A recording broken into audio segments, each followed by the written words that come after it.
Welcome back to my channel Sriniha vlogs. ఈరోజు మరొక రుచికరమైన రెసిపీతో అయితే మీ ముందుకు వచ్చేసాను. ఎస్, దొండకాయ రోటి పచ్చడి.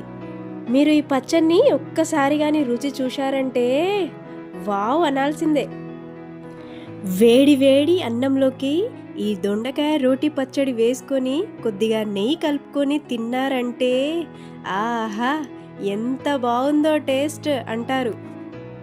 అసలు దొండకాయతో కర్రీ వండుకోవడం మానేసి ఇలా రోటీ పచ్చడి చేసుకొనే తింటారు. చూస్తేనే నోరు ఊరిపోతుంది కదా. మరెందుకు ఆలస్యం, రెసిపీలోకి వెళ్ళిపోదామా? Let's go. స్టవ్ పైన బండిల్ పెట్టుకొని ఒక 1 టేబుల్ స్పూన్ ఆయిల్ వేసుకొని హీట్ అయ్యాక ఒక 2 టేబుల్ స్పూన్స్ పల్లీలు వేసుకొని వేయించుకోవాలి. ఇలా పల్లీలు కొద్దిగా వేగాక ఇందులోకి మనం 10 లేదా 15 పచ్చిమిర్చి మధ్యలోకి కట్ చేసుకొని వేసుకోవాలి. కారం ఎంత తినగలరో చూసుకొని వేసుకోవాలి. పచ్చిమిర్చి బాగా వేగేంత వరకు ఇలా మధ్య మధ్యలో కలుపుతూ మూత పెట్టేసుకోవాలి. పచ్చిమిర్చి పల్లీలు ఇలా బాగా వేగాక ఇప్పుడు ఇందులోనే మనం 10 లేదా 12 వెల్లుల్లి రెబ్బలు కూడా వేసుకోవాలి. పచ్చిమిర్చి పల్లీలు బాగా ఫ్రై అయిపోయాయండి. ఇప్పుడు వీటిని మిక్సీ బౌల్లోకి ట్రాన్స్ఫర్ చేసుకొని పక్కకు పెట్టుకుందాము. ఇప్పుడు మళ్ళీ మనం స్టవ్ పైన బాండిల్ పెట్టుకొని ఒక 1 టేబుల్ స్పూన్ ఆయిల్ వేసుకోవాలి. ఆయిల్ హీట్ అయ్యాక సన్నగా కట్ చేసి పెట్టుకున్న దొండకాయ ముక్కల్ని వేసేసుకోవాలి. ఇక నేను 1/2 కేజీ దొండకాయల్ని మంచిగా వాష్ చేసి సన్నగా కట్ చేసి పెట్టుకున్నాను. ఫ్లేమ్ మీడియంలో పెట్టుకొని ఈ దొండకాయ ముక్కలు బాగా మగ్గేంత వరకు ఇలా కలుపుకుంటూ మనం కుక్ చేసుకోవాలి.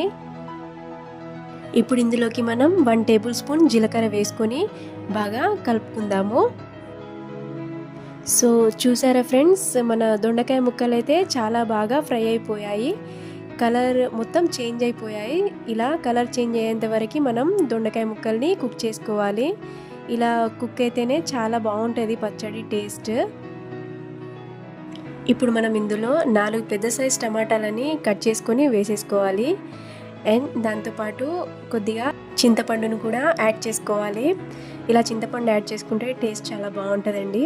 అండ్ అలాగే కొద్దిగా పసుపు వేసుకొని కలిపేసుకోవాలి. ఈ టమాటా ముక్కలు బాగా మగ్గేంత వరకు మనం కుక్ చేసుకోవాలి.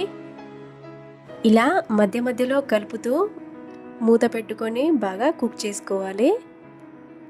టమాటా ముక్కలు కూడా చాలా బాగా కుక్ అయిపోయాయి. దీన్ని పక్కకు పెట్టుకొని చల్లార్చుకుందాము. ఇప్పుడు మనం మిక్సీ జార్లో ముందుగా వేసుకున్న పచ్చిమిర్చి పల్లీలను మిక్సీ పట్టుకుందాము. అందులో కొద్దిగా సాల్ట్ వేసుకొని మిక్సీ పట్టేసుకోవాలి. ఇప్పుడు ఇందులో మనం మగ్గించుకున్న దొండకాయ ముక్కలు టమాటా ముక్కల్ని వేసేసుకుందాము. ఇలా బాగా కలుపుకుంటూ పల్స్ తిప్పుకోవాలి. అంతే, బాగా మెత్తగా అయితే గ్రైండ్ చేసుకోవద్దు. పల్స్ తిప్పుతూ కలుపుకున్నట్లయితే మీకు రోట్లో దంచుకున్నట్లు కచ్చాపచ్చగా వస్తుంది పచ్చడి. ఇప్పుడు మనం తాలింపు వేసుకుందాం. 1 టేబుల్ స్పూన్ ఆయిల్ వేసుకొని ఆయిల్ హీట్ అయ్యాక ఆవాలు, జీలకర్ర అండ్ అలాగే ఎండుమిర్చి కూడా వేసుకొని ఫ్రై చేసుకోవాలి. కొద్దిగా కరివేపాకు కూడా వేసుకోవాలి, చాలా బాగుంటుంది టేస్ట్. ఇవన్నీ కూడా చిట్పట్లాడాక స్టవ్ ఆఫ్ చేసుకొని మనం ముందుగా ప్రిపేర్ చేసుకున్న పచ్చడిని ఇందులో వేసుకోవాలి. అంతే, మన రుచికరమైన దొండకాయ రోటీ పచ్చడి అయితే రెడీ అయిపోయిందండి. చాలా ఈజీ కదా, ఒకసారి ఖచ్చితంగా ట్రై చేయండి. వేడి వేడి అన్నంలోకి ఈ పచ్చడి అండ్ కొద్దిగా నెయ్యి వేసుకొని తిన్నారంటే చాలా అంటే చాలా బాగుంటుంది టేస్ట్. సో ఫ్రెండ్స్, ఎలా ఉంది మన రెసిపీ? ఈ వీడియో కనుక మీకు నచ్చినట్లయితే లైక్ చేయండి, షేర్ చేయండి and subscribe to Sriniha vlogs.